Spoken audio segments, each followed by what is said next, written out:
The All Progressives Congress APC leadership today says the principal officers announced today on the floor of both chambers of the National Assembly were announced without the consultation of the leadership of the party.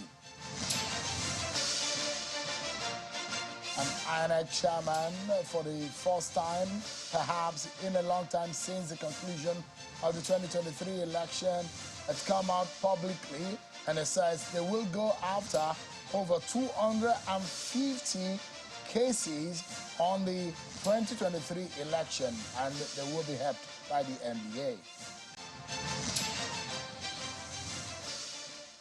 It's a pleasure having you join us tonight on the program, everyone. Thank you so much indeed for joining the program. So tonight, what we'll be discussing for the first aspect of this program is the politics of the National Assembly. You heard what happened. And the lawmakers, a lot of them that will put calls through tonight seem to be in one post-announcement meeting or the other, because after that meeting, the party leadership had come out to say, we were not consulted in all of this. So we look at all of this politics that is happening. Could the Senate President, Godswill Akpabio, and the Speaker, Tajuddin Abbas, had unilaterally made that decision to announce the principal office roles without consultation to the party? That is perhaps what is emerging from the party, and is causing some disagreements and some kind of crisis within the APC. Don't forget, the decision of this principal officer who emerge in as a principal officers in the National Assembly usually come from the party. It's usually the prerogative of the party. They call them the majority leader or the minority leader. We look at all of these politics tonight, so stick around with me, everyone. Plus, we'll be looking at what INEC chairman has said today, perhaps the first time that you'll be hearing him speak in public since the conclusion of the election. He says over 250 cases to be prosecuted. The NBA will be helping them to do that. We'll be hearing getting expert views on this matter. Stick around with me, because first, let's check out your political roundup stories.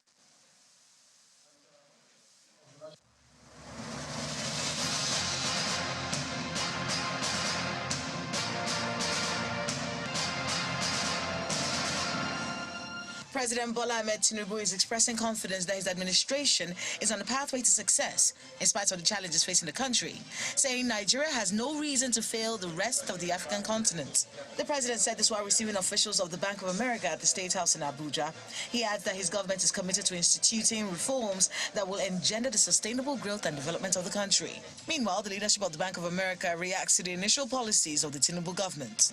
The Independent National Electoral Commission INEC has closed its defense in the petition filed by the Labour Party after calling one witness at the Presidential Election Petition Court. At the resumed hearing of the petition filed by the Labour Party and its presidential candidate, Mr. Peter Obi, the electoral umpire called Mr. Lawrence Bayode, a director in the ICT department of the Commission. The witness, who admitted that some of the results downloaded from INEC's portal were blurred, insists under cross-examination that the results of the presidential election released by the Commission is authentic. Lawyer to the Labour Party, Mr. Patrick Ikweto, disagrees, saying the results cannot be authentic when they are largely unreadable. The Ogun State chapter of the People's Democratic Party and its governorship candidate, Mr. Ladi Adebutu, has presented 8,000 documents as exhibits against the victory of Governor Dapo Abiodun in the March 18 governorship election. The PDP governorship candidate in the petition is challenging the victory of Dapo Abiodun based on alleged non-compliance to the Electoral Act and corrupt practices during the election. Counsel to Adebutu, Godi Uche SAN, presented the documents in various Ghana Must Go bags before the tribunal, sitting at the Magistrate Court Isabo, Abeokuta, the Ogun State capital. He prayed the three-man panel to admit the documents as evidence against Abiodun. The chairman of the tribunal, Justice Hamidu Kunaza, in his ruling gave the petitioners 2 days to allow the respondents inspect the documents and adjourned sitting to Thursday, the 6th of July. Young lawmakers recently elected into the National and State House of Assemblies have been encouraged to come up with policies that will help promote the nation's socio-economic development. The deputy head of the European Union delegation to Nigeria and ECOWAS, Alexander Borges, at a meeting organized for young lawmakers in Abuja, calls on the young lawmakers to see their role as key to peace and development, while the head of Yaga Africa Civil Society Group is asking them to make bold actions and laws that will impact positively on the well-being of the people. Youth representation in 2023 did record an increase, a slight increase in the number of young people who are in state houses of assemblies. In the House of Reps in 2019, it was 3%. And in 2023, it's about 3.92%.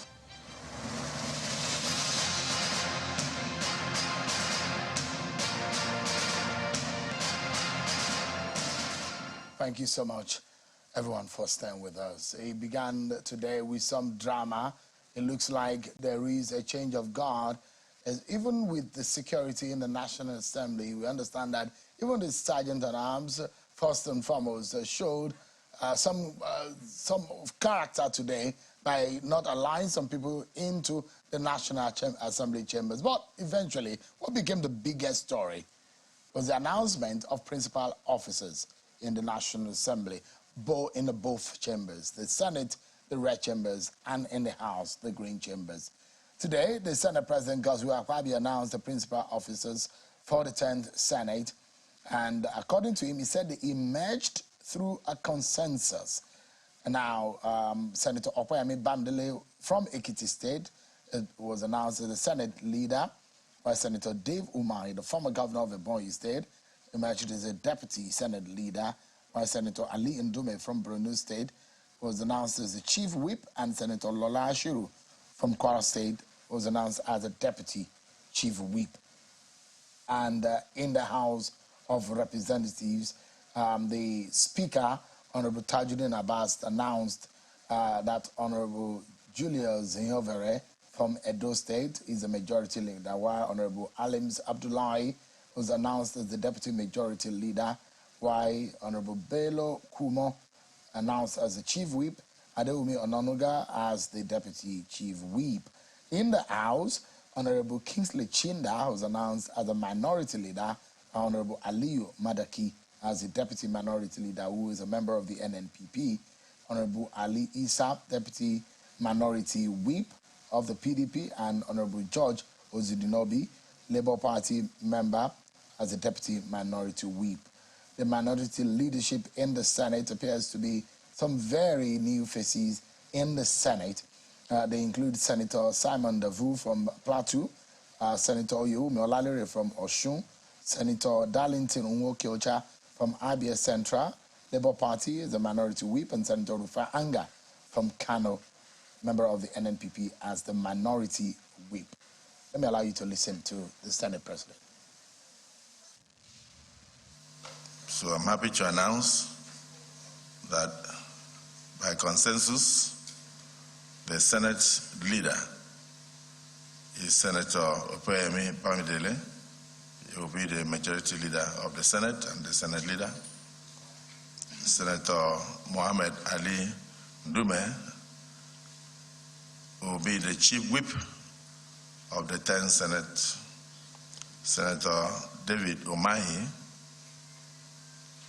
by your consent, will act as the deputy leader. Senator Simon Davo Nwakwom, minority leader. Distinguished Senator Oyewumi Olalere, deputy minority leader.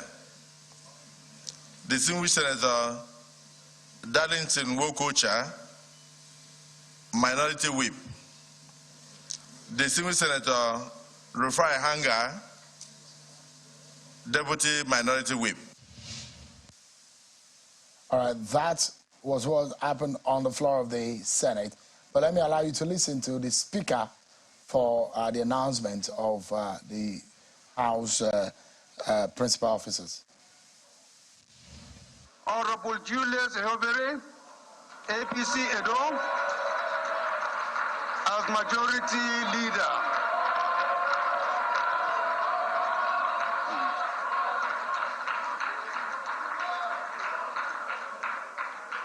Honorable Halims Abdullahi, APC Kogi, as deputy majority leader.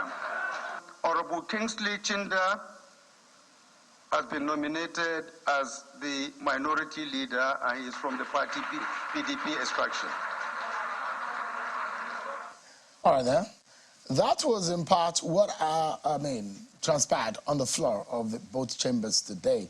But the APC leadership had come out to disown whatever that went on today on the both floors. The chairman of the APC, the national chairman, Senator Abdullah Adamu, says that the list of the principal officers for the 10th National Assembly announced today by the Senate President and the Speaker of the House is not from the party secretariat. Senator Adamu said these earlier today when the party leadership met with the Progressive governor, that is some of the governors of the APC, and they said, quote, had a courtesy call on Saturday from the President of the Senate and his deputy, the following which was Sunday. I received a visit by the Speaker and his Deputy Speaker coming to me for Salah Home. But I'm just hearing, as a rumor now, from the online media, there have been some announcement in the Senate and House of Reps. Interesting. I mean, one we imagine that some of these positions are, traditionally, they will call them party positions, because it's the party usually who determines who emerge in all of this, traditionally, conventionally. But well, I've not been in the National Assembly. Let me bring someone who has a very good experience of the National Assembly, Senator Maho Abua. He joins us live here in our studio. Thanks so much, Senator, for joining us. Pleasure being here. Thank you are laughing. This has happened before, isn't it? I mean, but interesting. Yes. We saw this happen in the 9th Assembly with the House, where the PDP, in fact, suspended some members because there was another person entirely that was announced. Senator Undidi Elumelu was announced as the minority leader, where the party leadership wanted Senator Chinda from Rivers, Honorable Chinda, to be the minority leader. Similar thing is happening now in the APC, where the APC said, that is not our list. We did not agree on that. What do you think could be happening? Well, first and foremost, let me use this opportunity to congratulate the leadership of the National Assembly, both at the Senate and at the House of Reps.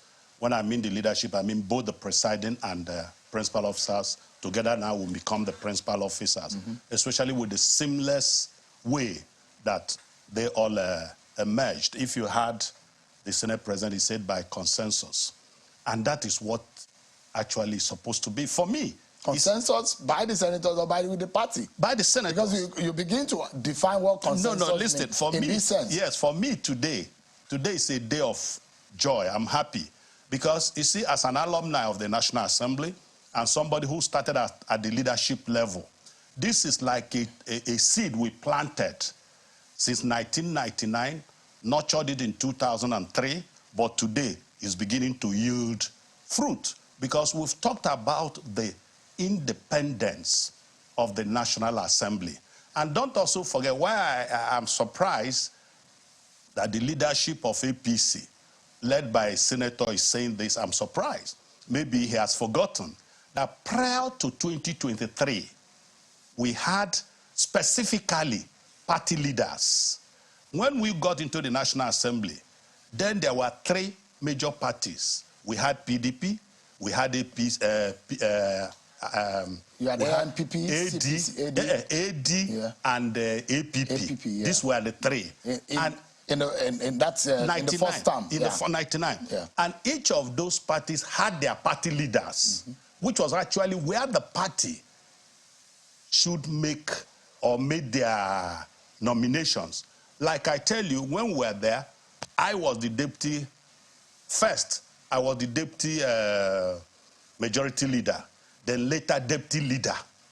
Then APP had their retinue of officers. APP leader, deputy leader, whip. AD had, where is Mrs. Ete then was the AD whip. Yeah. But in 2023, we moved from 2003, moved from party to National Assembly. Now the nomenclature changed. You are no more deputy majority leader or majority leader. You are now the leader of the House or the Senate, as the case may be. Which means, as the leader, your emergence should come from the membership, not purely from the party. Your party can only advise. Okay, let me give you an instance of what has just happened now. You could see the minority leader or minority leadership. You see PDP. You see NNPP. You see Labour. Yeah. Because that is the makeup of the minority. It's no more PDP minority. No, it's no more. It's gone beyond that. That is the mistake we've been making. Prior to now, you had party leaders. Now you are no more a party leader. You're a leader of the nation. So what I'm saying, the question is that the party sees itself as the sponsor of these positions. The principal office role is traditionally seen as the one that are being sponsored by the party. The party decide and suggest that was a to the National Assembly. It's a carryover of what it was then. Like I told you, when each party, when you are now representing the party, now as a Senate leader, you're a leader of the entire membership of the party. Before, you must wait for your party leader to direct you, your party whip to whip you in line. But now we have only two. You have the leader, then you have the minority leader. All the parties come under one umbrella. Within the minority come under one umbrella, which is the opposition. Are you gonna? Do you understand? Yeah. That's why what you have seen today. That's why I said I'm happy, because democracy is beginning to endure. So for you, there's no anomaly. No, there's no in the manner of it. What about the position of the APC national chairman? That's what I'm saying. Who says, look, what we agreed or what they considered in their consultation, it was not what played out. Because they are living in the past. It's no more about APC now. These are senators. These are members of the House of Representatives. So they determine by themselves. It's within them to decide and determine what happened, who our leader should be. Yes, party can advise. Party can advise. Your role will be advising. But what happens then? What goes on when the party leadership advises, or when I say party leadership now, if party advises you, look, and they go against the party's decision. Let me give you an example. In 2019 too, you forgot this same Chinda. This same Chinda, PDP then, who was the party in majority in opposition, wrote a letter to the speaker specifying their nominees. That did not see didn't see the light of day, because the party, the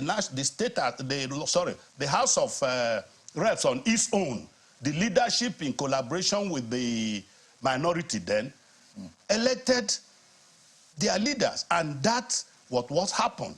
The House upheld that nomination and rejected that of PDP, because the minority is not just made up of PDP. PDP is a majority in minority. That's why if you look at, I don't know what happened in the House, but if you look at in the Senate, you see that out of the 4 positions, PDP had 2.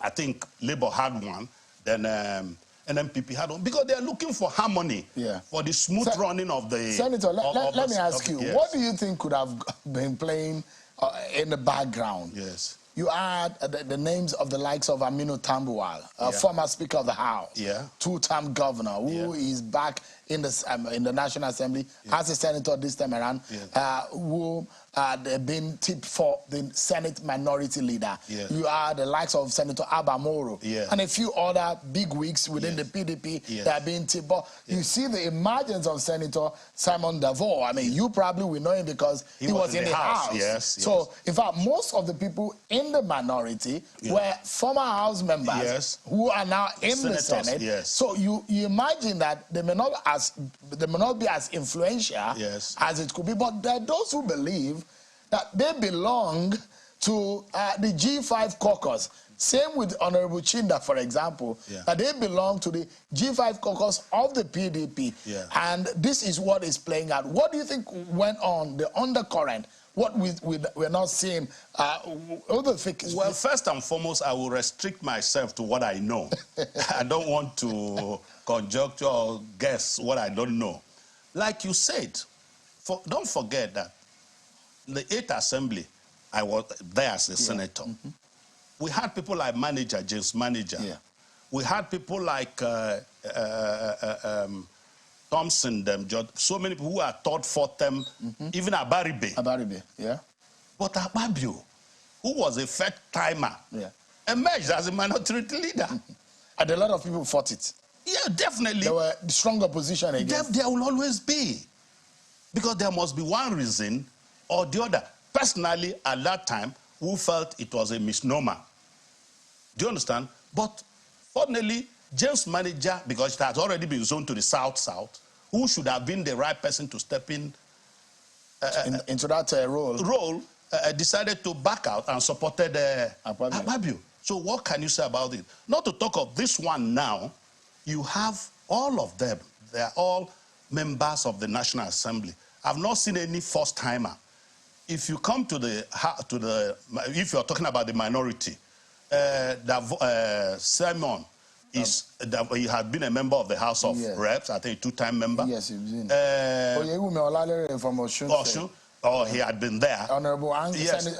Hanga was a senator. No, Hanga was a senator. My younger brother was in the House, was in the State Assembly first, 2-term, then came to the House of Reps, 2-term, then now a senator. So they are qualified. Don't also forget that. Ranking. So that ranking, that what gave them that opportunity, also was what gave Yari the opportunity to run. Because Yari was not a senator. Yari came in from the House. If you remember, on the day of the inauguration, some people raised this as a point of order. Yeah, Senator Bamdele actually was the one who objected. Yes, the guy, what is his name? The guy from Adamawa. Abo raised it. Abo opposed it. Yeah. That no. And at the end of the day, they say, look, we're all members of the National Assembly. Whether you're coming from the House or the Senate, it's almost the same principle.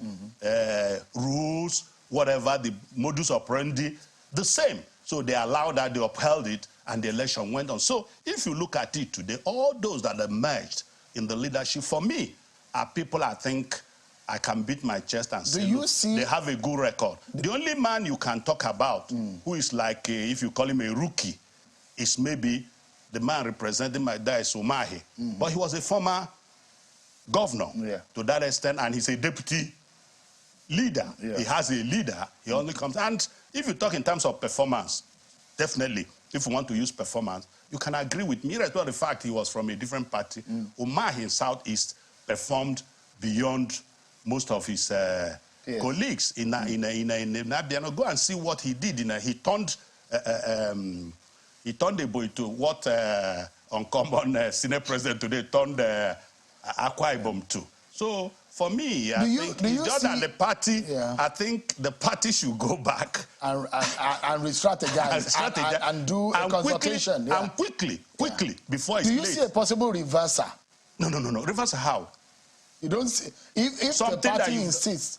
No, it will be difficult because the only thing you can reverse is what the Senate took on its own, and you have to come through a motion for you to reverse any decision. Because this also came through a motion, isn't it? That is it, because it's a decision of the Senate of the National Assembly. And for you to reverse it, it has to be through a motion. And that motion first must be upheld before you now do whatever you want to do. So it's no more about party. It's not about party issues. It's not more about party leadership. I mean, as per the National Working Committee of any party. It's about the members of the Senate or members of the House of Reps. And like I said, look at the leader of the Senate. Opeyemi had been there. He was in the House.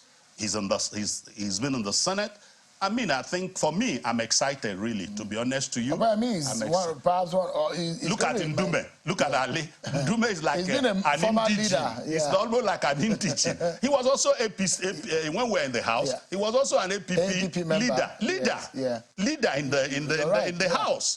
Before he came in the Senate, became a leader. He was removed before Lawan came. And you can see that there is a sequence, there is a follow-up. And also, let me tell you, when some people came up, they were talking about the zoning. The only thing I know and which is right, and they keep, is the principle of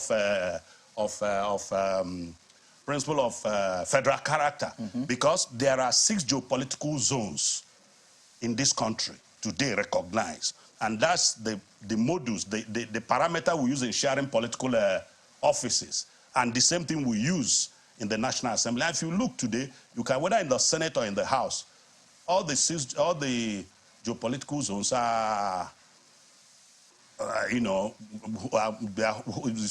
each of the political parties holding one position or the other. They are all covered. So for me, there's nothing wrong. I think, like I said, it's a day of excitement for me. Yes. Interesting. So you look at it again, there seems to be some spread, and a lot of people will argue about this issue of federal character, will think it's a conventional thing. It is not. It's actually constitutional.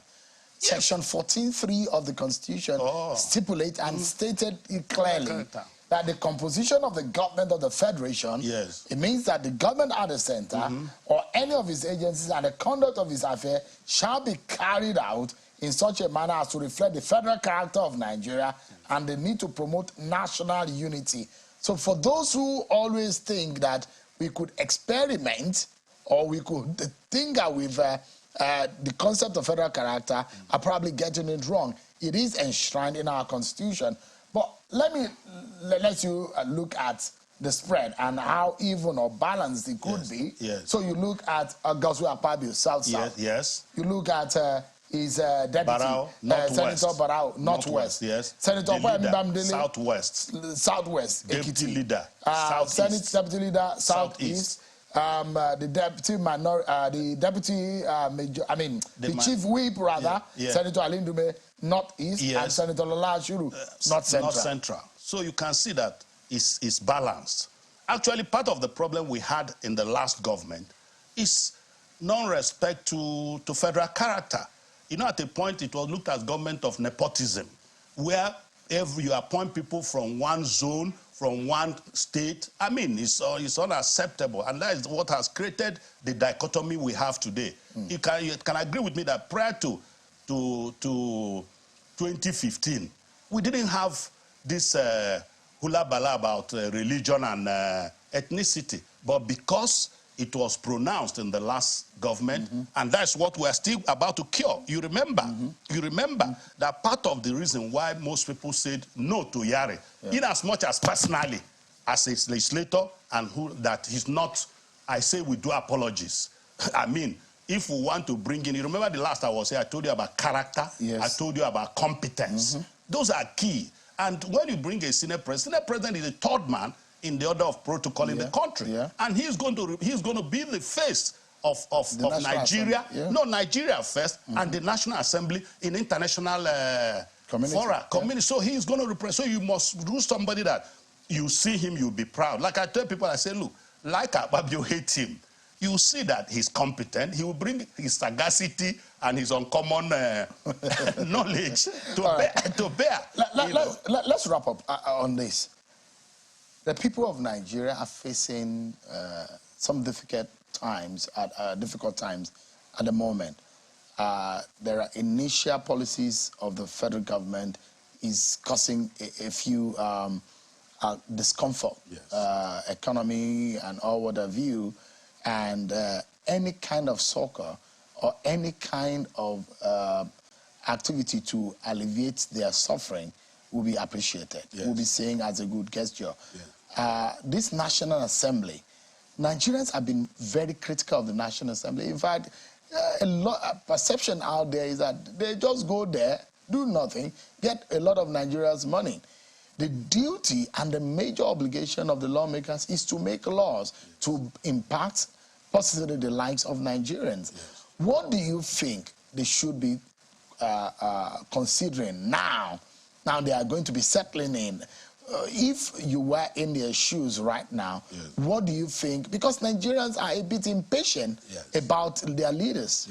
First and foremost, let me correct the perception about people feeling. Maybe the last assembly, people tagged Christian as rubber stamp.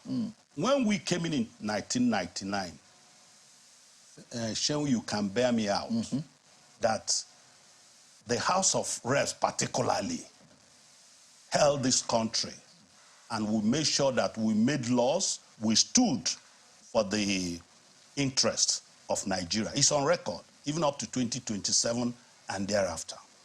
Now, also in 2015, 2019, you saw that we were really a check to the executive, which is what it should be. That's why when people say, no, there's nothing wrong in the executive and the legislature working together. Your functions are supposed to be complementary, but that does not mean you should be a rubber stamp, because you have the power, the responsibility to check the excesses of the executive, because you have the power of the purse. The budget comes to you, you allocate funds. Yeah. And what I have said, and I continue to say, and also from experience, I've asked my colleagues, especially those who are presently there now, let's take our oversight responsibility seriously. Let's no more take it as job for the boys. I'm talking from experience. When we go for oversight, and that's why I see it's unfortunate, it's at times when you talk about the chicken and the egg, which one first? You see, presidential system of governance is an expensive system. It's different from parliamentary system. You must fund the committees. And if you want the committees to be effective and do their work right, you must fund them, because they need to employ consultants who will definitely move into those agencies, ministries, and check out what they are doing, so that you don't just depend on what the minister... And I hope it won't be rob my back. That's what I'm saying. That's what I'm saying. That's what if you're not well endowed, if you are not knowledgeable, it will become rob your back, or you just come, settle the boy waiting under the table. No. We should stop that. Oversight function is the key.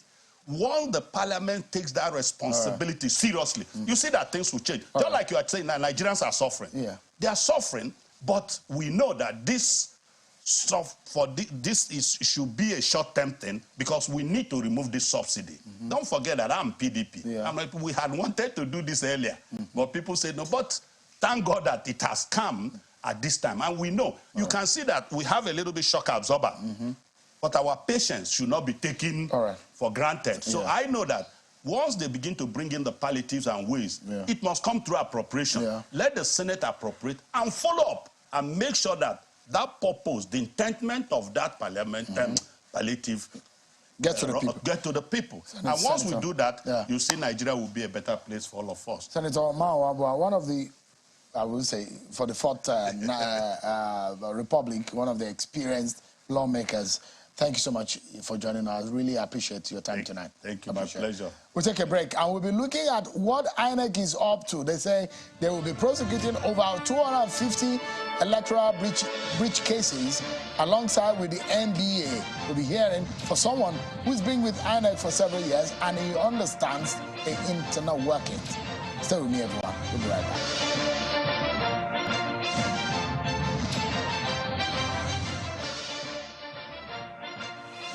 Thank you so much, everyone, for staying with us. So, perhaps for the first time, a lot of people will say this is one of those first time that they will see the INEC chairman, Professor Mahmoud Yakubu, and he's had a meeting. At that meeting, he was talking about the 2023 election, the role INEC played, and what they will be doing. Let me allow you first and foremost to listen to the review or the assessment of INEC as an institution on the election. Take a listen to the INEC chairman.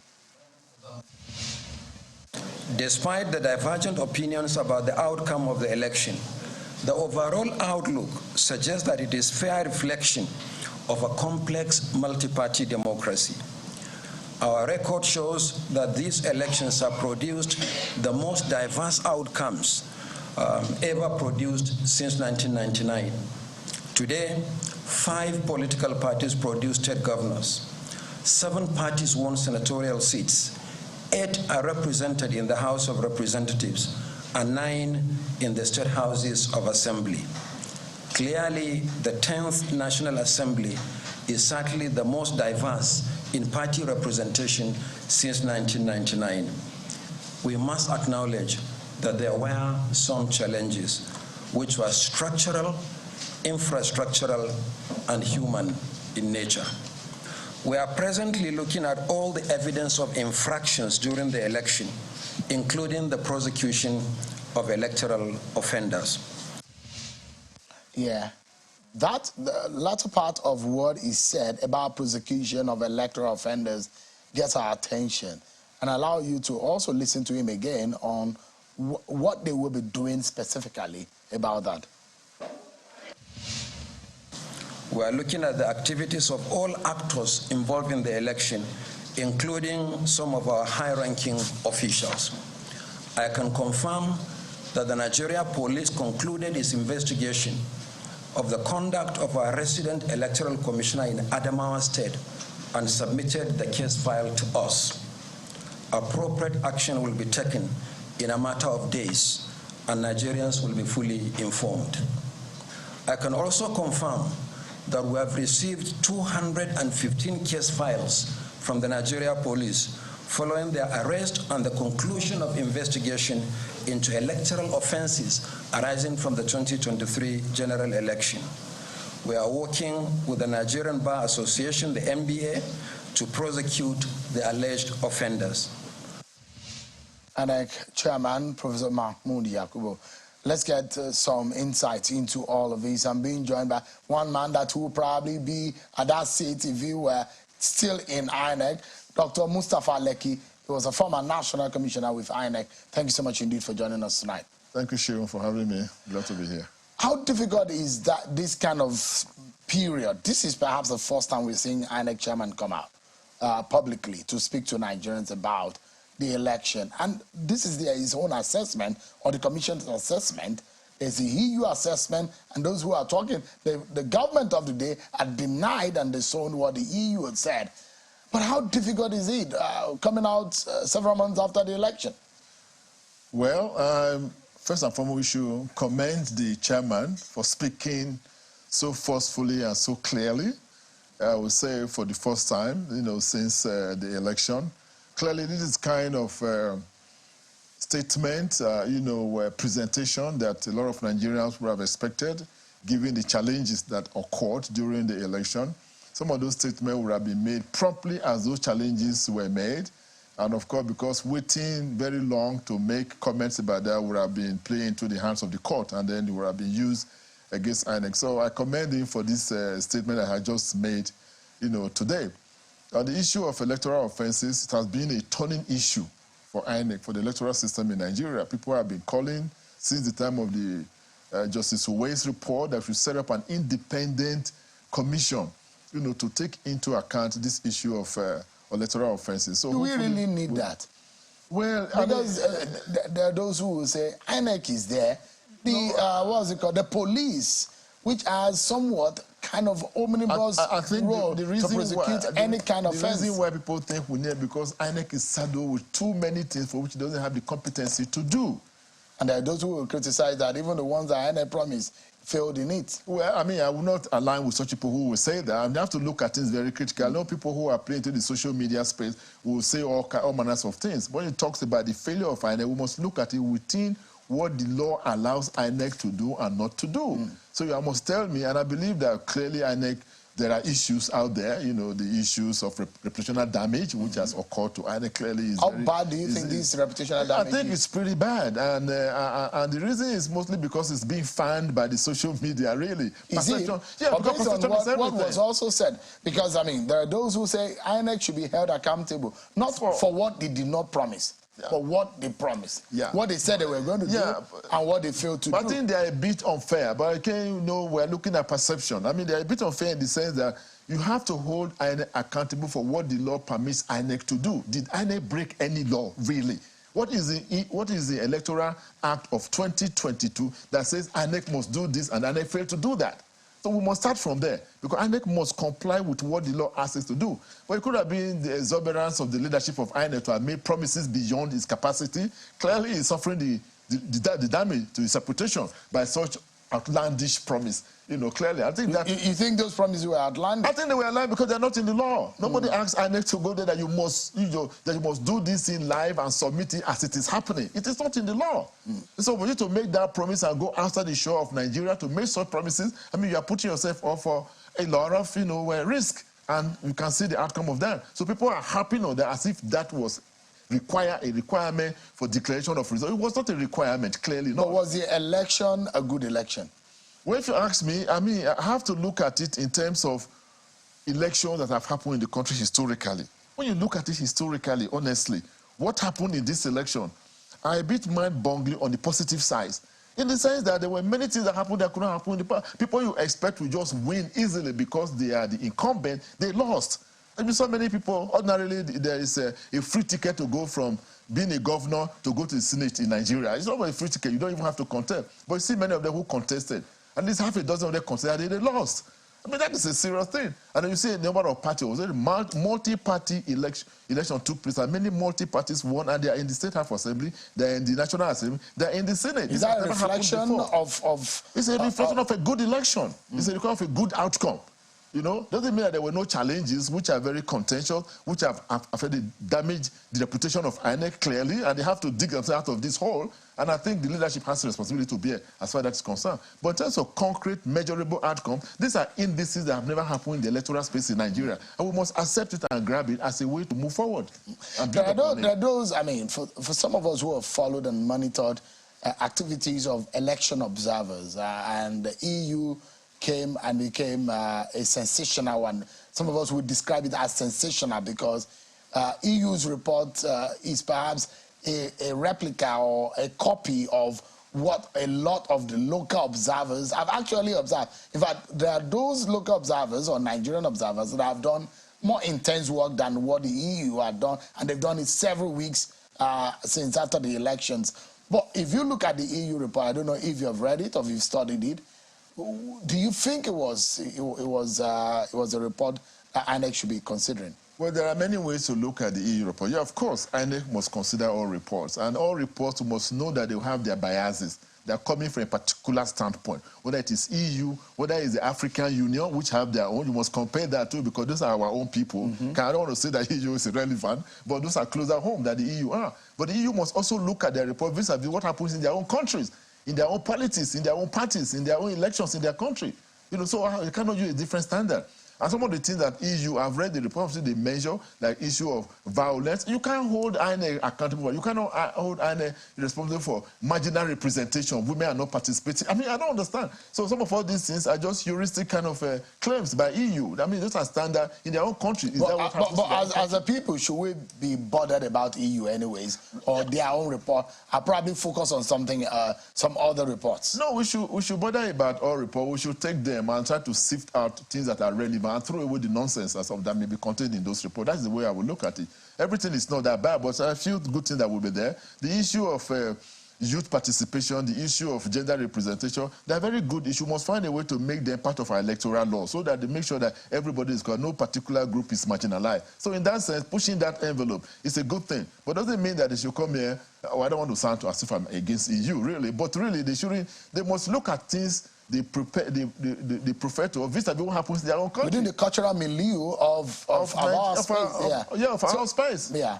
I mean, without sounding condescending at all, I mean, there are those who are anti any colonialist tendency, any Western or European culture trying to breathe down on whatever practices, I mean, that we have here in the country, and look as though we've been here for 200 years practicing this democracy. Yeah. And that, look, like the popular saying, let the poor breathe. Let Nigeria breathe for a moment, in the sense that this is young, but again, we also need to internalize and look within ourselves to say, where did we get it wrong and how can we get it better? First and foremost, as Nigerians, we need to hold INEC also accountable because it's our own. Yes. And we have paid so much to make sure that INEC is where it is today. And perhaps the reason why some people are so agitated about what INEC said and what they did not do. Yeah. For you, with the benefit of hindsight, what is that one thing that INEC did that you think, with the benefit of hindsight, now looking at it from, you know, what has happened, what do you think is one thing that INEC did that you think maybe they shouldn't have done it? Well, one thing they shouldn't have done, and I put this squarely on the leadership, is to make promise that was unwarranted. It's more like bravado promise.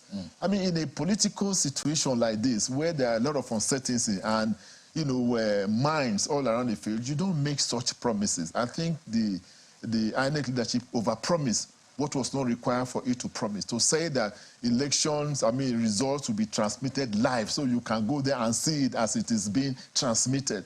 That was not it was for transparency. For whatever reason it was, but the point is that you have to look at our environment. They tried it out in Osun. They tried it out in... people were not interested, but this is national election now. This is where everything comes together. They tried those things in the U.S. You saw what happened. They were hacking the U.S. So how many people do you have in INEC? I worked in INEC. I know the ICT guys, good ladies that I work there. They're not as resilient to be able to rise up to the challenge of if their system is being hacked. I'm not making that this is what happened because INEC has not told us what happened, even though they need to tell us, but they cannot say it now because everything is in court, because to be held against them. But the staff there don't have that kind of skill, competencies and technology to be able to respond to any manner of disruption technologically. Just few guys that are there. So talk about advanced countries like the US, they were struggling. And then you talk about Nigeria. They're not going to rise to it. So the issue of overpromising damage the reputation of INEC. That should not have happened. I should just stick to what the law says INEC should do and stick to make sure they do that. And the law is very clear. You don't declare with IRA, you don't declare with beavers.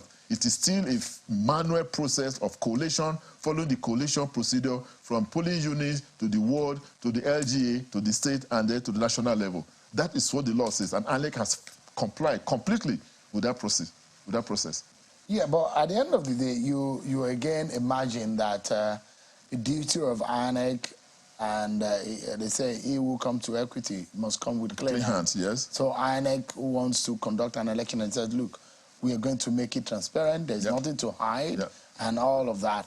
And there are those who are already saying that maybe we need to tinker with our laws, electoral law 2022, and start looking into some areas that failed that politicians... What is the measure of transparency? What are the indicators of transparency? I mean, elections are conducted at every polling unit. And every polling unit, INEC make provision for every stakeholder to have a representation at every polling, over 170,000 polling units across the country. So every party has a representative there, a polling agent. And they saw the votes being counted, they were counted, and they were all given copies of the result. What can be more transparent than that? You have a copy you take home to your party to show this is what happened at the polling unit where you were assigned to. Can it be any more transparent than that? So the fact that they went on this tangent, the chairman of the leadership went on this tangent about over-promising that they are going to deliver this as it is happening live in a country like ours with all these... So you imagine that IREF is not stipulated in the law. That's what you say. Yeah, clearly. That is my understanding. It is not there. But Beavers is captured. Yeah, but it's a technology cover. But the law actually said, the Constitution says INEC should conduct the election and make any guideline as it deems. The electoral law also almost repeated what the Constitution says, gives INEC the power. Anything that INEC then do or say or put together becomes binding.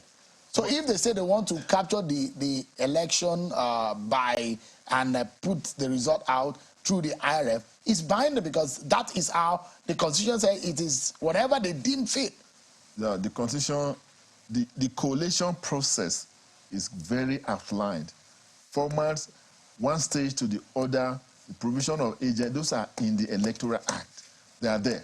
And that from EC8, from EC9, all those EC8A, and all those things are clearly stated. Those steps are clearly stated. And so those are the things we should hold and that is transparent. And INEC has ensured, I'm not here to defend, I'm not working for INEC, but INEC has ensured that parties have the opportunity to bring their agent to witness what happened and to obtain copies of those results at each level. So you obtain your copies.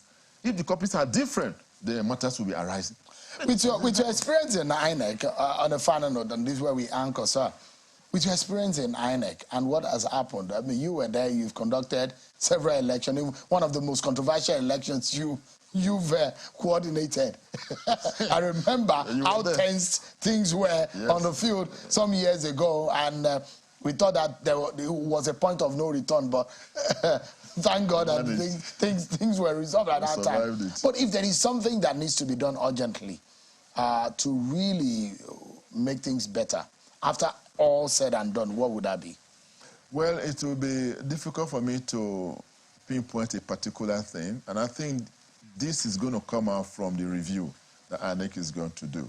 And I'm just hoping that this review this time will go beyond the routine, review, because the review now is mostly internal, in which we are looking at both the report writing as well as the people to be consulted, the key stakeholders. And the chairman is also saying that there are a lot of people that have been identified, INEC staff and all that have breached the process. Yes, that is going to be part of it. It will come out in the review. It will also be reflected in the report that will be written. But I expect that we'll go beyond the normal review and actually have independent, using the Electoral Institute of INEC, which can bring in independent researchers from the university to do a thorough post-mortem. That would be a step beyond what we have right now. INEC is saying NBA is going to help them also in all of these, and we're hoping that anyone who has done any wrong in this election should be brought to book, and justice should prevail.